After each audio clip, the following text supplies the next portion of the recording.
Hello there, welcome back. I see you in the car, dropping the kids off at school. Hi kids!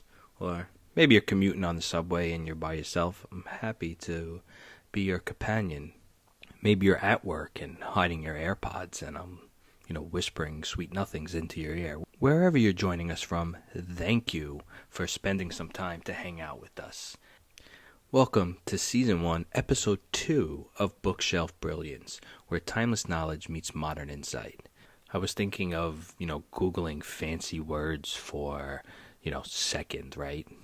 Since this is our second episode, and hit you with a fancy SAT word for second, like successive or subsequent, but no one likes big words, and I don't talk like that anyway, right? When your content is this good, you don't need that fancy window dressing, so let's just get right to the point. As for our flow, here's a reminder of how we roll.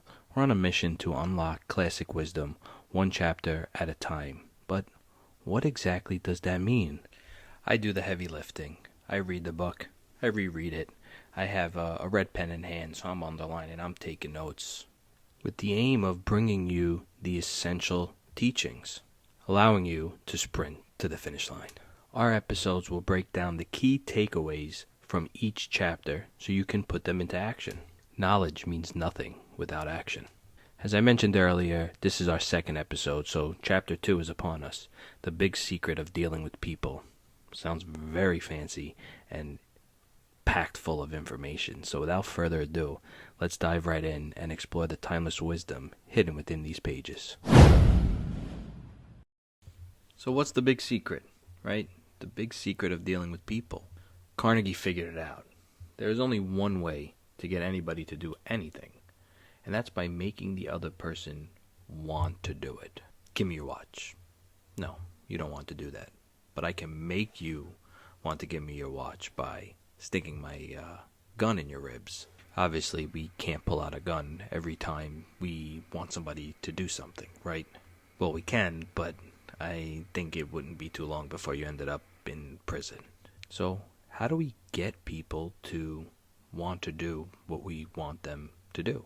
That was a little bit of a mouthful there, but in essence, we need to make them feel important.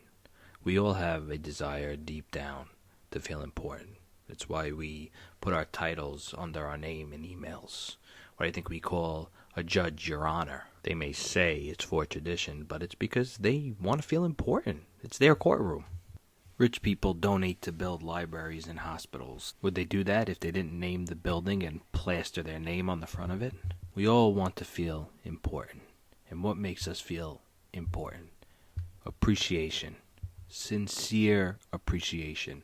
I'm not talking about flattery. Flattery is BS. It's window dressing. We can all see right through that, right? That's why we say after meetings, you got a little brown on your nose there. Try instead sincere appreciation.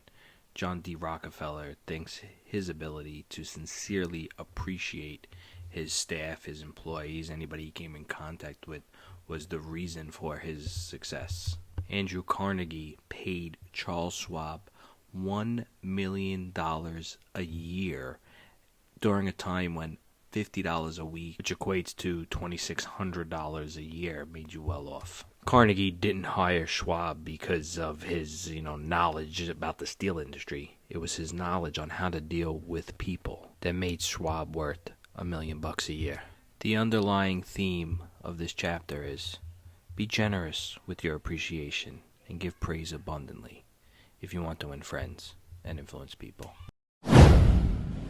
So if we want to get people to want to do what we want them to do, to have their desires align with our desires, we have to appreciate them. But not just appreciate them when we want something. We have to genuinely appreciate them day in and day out. What makes us being humans different from animals, and the reason we've created civilization, is because we all deep down have a desire to feel important. Great men like Abraham Lincoln or authors like Charles Dickens, they had this feeling of importance, and that's why they strove for greatness and perfected their craft. And maybe some of us will never amount to those heights like a Lincoln, but we all want to be appreciated for what we do. Carnegie illustrates this point early on in the chapter. Not the absolute beginning, but close enough to the beginning that I could say he kind of opened up the chapter with this. The story. So a member of one of the classes Carnegie taught told of a request that came into him from his wife. His wife and a group of other women in their church were involved in this self-improvement program. And as part of this, she asked her husband to come up with a list of 6 things he believed she could improve on. And anybody who's a veteran husband like myself knows, that sounds like a trap. This husband, like any of us, knows that he can make a list of 6 things about his wife that, take him off a little bit, right? Nothing major, but nobody's perfect, except for my wife. Sam, if you're listening to this, I love you, babe. You're perfect. But the husband knew that, he could have came up with 6 things that his wife can improve upon. But he knows that she could have came up with 1,000 for him. So instead of making the list, he asked her for some time. He's like, can I give it to you tomorrow? And instead of leaving her a list with 6 items on it, the man left her 6 roses and a note saying, I can't think of 6 things I would like to change about you. I love you the way you are. How do you think his wife greeted him later when he came through the door? He was happy that he didn't criticize her, to say the least. He didn't do what she wanted, but I think she was happy with the results. She naturally told, the rest of the women in the group, right? And when the husband showed up at church, the following Sunday, he was constantly told by the other women in the group that what he did was the most considerate thing that anyone has ever done that they knew about. And this was at that time when that man realized the power of appreciation. As I mentioned in the intro, John D. Rockefeller thought, a large part of his success, the main ingredient of his success was his ability to sincerely appreciate folks. One of his partners, Edward T. Bedford, lost $1 million. Remember at this time how much $1 million is. It's a lot of money to me at this time too, but back then it was, an even larger sum of cash. Rockefeller could have easily criticized Bedford, but he knew that he did his best, and instead he found something to praise. So he congratulated Bedford because he had been able to save 60% of the money invested, where most people would have ridden it to the bottom and lost everything. Now me, I'm a young dad, as I mentioned on the previous podcast, so anything that talks about dealing with children really hits home to me, but I think this point can be illustrated whether it's talking about children or, anybody that we come in contact to in life. But I know with children, we're very good at yelling at them when they annoy us, when they act out, when they're loud in, church, for example.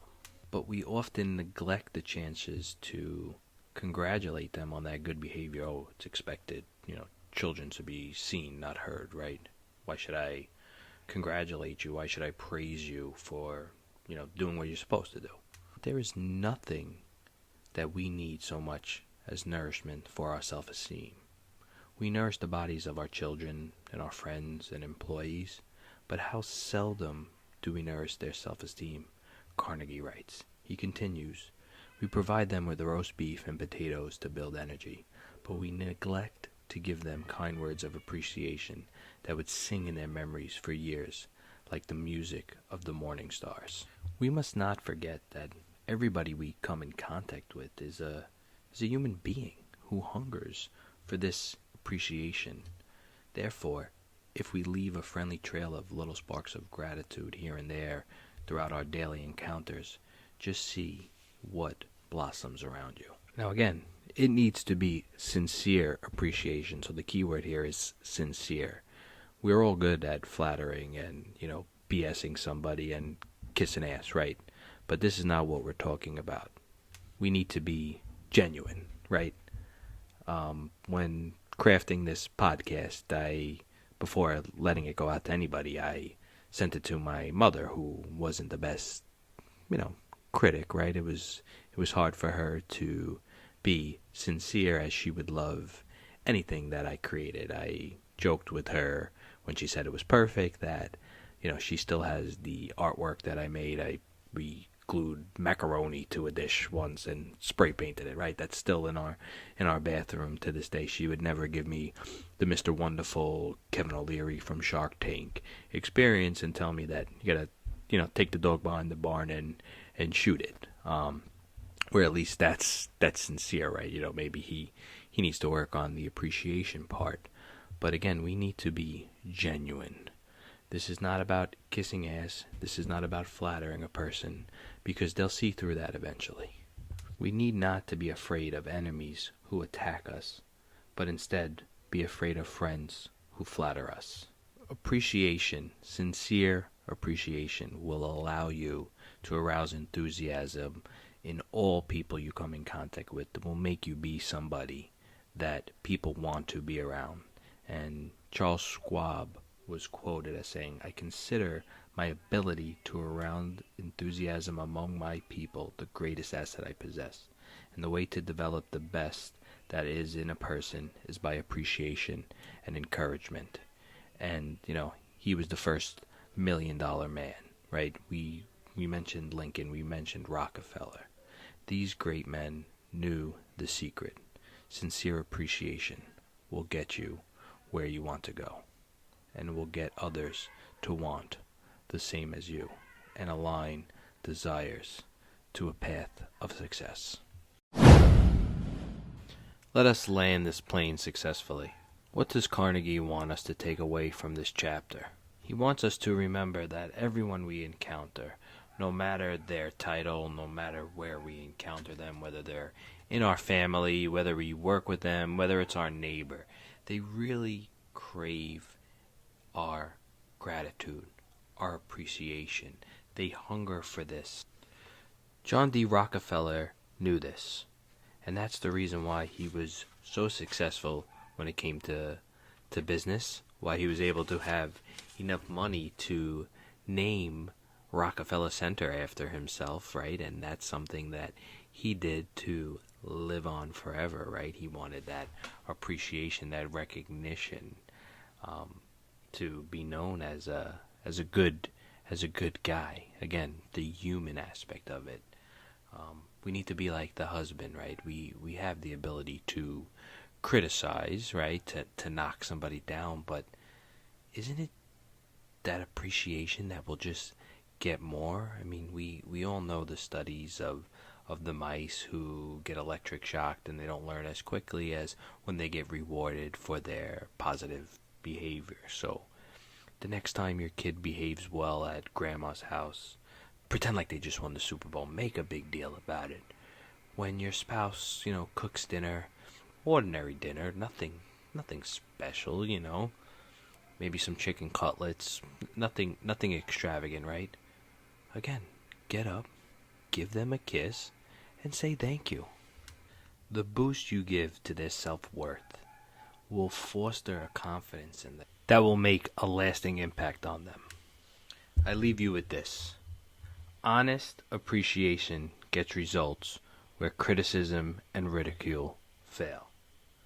That is the essence of Principle 2.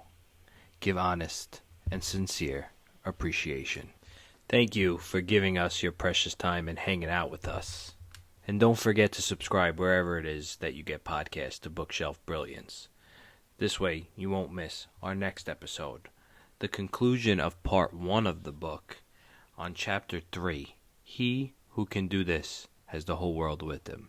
He who cannot walks a lonely way. And don't forget, for any other updates in between episodes, follow us at bookshelf_brilliance. Feel free to email us at bookshelfbrilliancevm@gmail.com. We'd love to hear from you. Comment to us on Instagram, email us. Please like the podcast and comment as well. We truly appreciate it. It means a lot.